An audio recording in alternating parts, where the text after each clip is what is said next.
Mercedes-AMG GT/GT C Roadster. Convertibles are cars built to be seen in, and this one is no exception, but in these roadsters, performance is the real point. A 4.0-liter twin-turbo V8 pairs with a 7-speed automatic, making 469 horsepower in the GT model. With 550 horsepower, the GTC shaves 0.2 seconds off the base car's claimed 3.9 second 0 to 60 mph time. GTC models get rear-wheel steering and a limited slip differential from the racy GT-R coupe. Expect the GT Roadsters to arrive in Mercedes-AMG showrooms in fall 2017. AMG chairman Tobias Moers is pushing his brand's pedal to the floor. 2 years after unveiling the spectacular Mercedes-AMG GT coupe, Daimler's high-performance sub-brand displayed a drop-top derivative in September, and now we've been invited to ride along with Moers in prototypes undergoing testing late in the development process. Where else to exercise the GT Roadster than in and around Las Vegas? Sin City is a perfect place to sample the GT Roadster. The city embodies money and glitz, and the surrounding landscape of otherworldly terrain and deep canyons is lined with many wide-open, and lightly patrolled, highways. Both the standard GT Roadster and a more powerful GTC Roadster were on hand, the cars being en route from the west coast to proving grounds near Phoenix, Arizona. Is AMG not testing in Death Valley?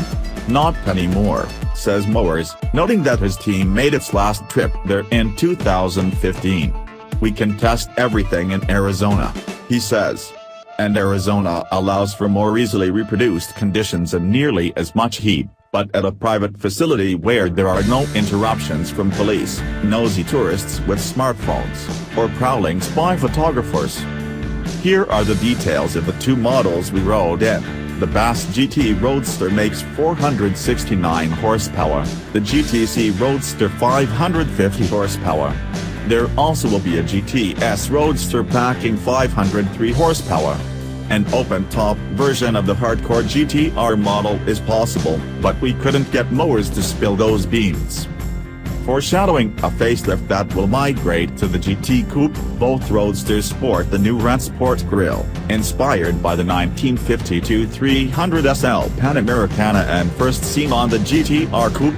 Expect to see the theme also filter to AMG variations of more mainstream Mercedes production cars. Visually, the clearest difference between the Bass and C GTs can be seen from the rear. The C features vertical air outlets left and right, plus a horizontal slit between the taillights. It looks impressive, and it underscores the ties to the GT-R. Not only is the GTC variant more powerful than the standard GT, but it has a wider track, its body is widened by 2.2 inches, and there are several chassis modifications. The adaptive dampers are standard, and the tires grow from 255/35 or 19 up front and 295/35 or 19 in the rear to 265/35 or 19 front and 305/30 or 20 aft.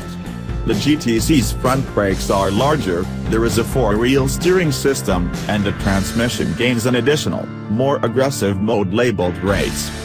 Inside, the GT Roadster looks exactly like the coupe, with one difference: the ceiling-mounted array of buttons that lend the coupe a jet fighter ambience have moved to the center console. But otherwise, the cabin is unchanged.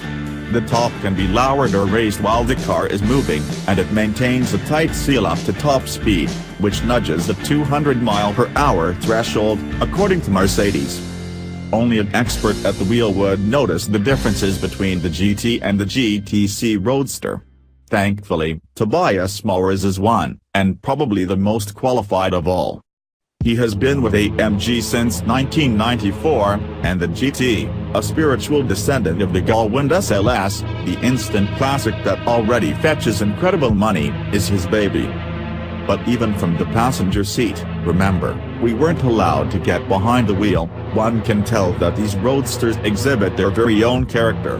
The soundtrack is nearly overwhelming, with the fantastically aggressive exhaust note almost totally drowning out the mechanical sounds of the direct-injected 4.0-liter twin-turbo V8. There's a bellow when the throttle blips on downshifts and a crackle when you let off the gas.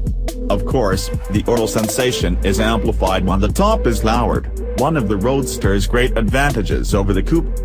And that sweet noise is backed up with substance. Maximum torque is delivered on a plateau that begins at well below 2,000 revolutions per minute, while the swell of horsepower peaks beyond 6,000 revolutions per minute. It'll pin you into the seat like few other cars on the road. From our perch, the braking system scrubs speed quickly and decisively. And lateral loading indicates that the chassis is supremely capable. Moers makes few adjustments as he winds and unwinds the wheel, and the car's responses to his inputs show the steering seems to be as direct as the coupe's. It's perhaps a bit darty, but grip levels are extremely high, and experts can steer the GT Roadster with their right foot. View photos. A final thing we noticed, the GT Roadster prototypes already feel of a piece.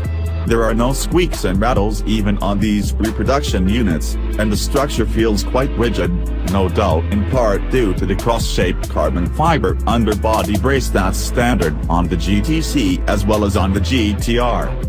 The Bass GT Roadster gets an aluminum underbody brace. The weight penalty is almost negligible, despite the addition of the stiffening measures in the power folding soft top and its mechanicals. We are told the open-roofed cars are barely 120 pounds heavier.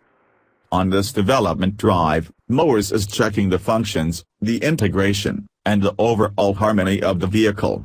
Come spring, the press will get to drive production models, and the first US customers will take delivery by autumn 2017. There is a little time left to tweak details, but not much. On these prototypes, the trunklets don't fit well, and the steering hasn't been calibrated for series production. Moers says he has noticed a few more issues that I won't tell you about. That's okay. With the boss on top of it, those will be addressed before the time the GT Roadster reaches showrooms. Then, it will chase the open-top competition from Aston Martin, Audi, Jaguar, and Maserati. But, most of all, this AMG targets the cabriolet editions of the Porsche 911 and 911 Turbo. We'll have to wait to see how it stacks up. What we can tell you is that the GT Roadster already feels like a strong contender to grab its fair share of the action in Las Vegas and beyond.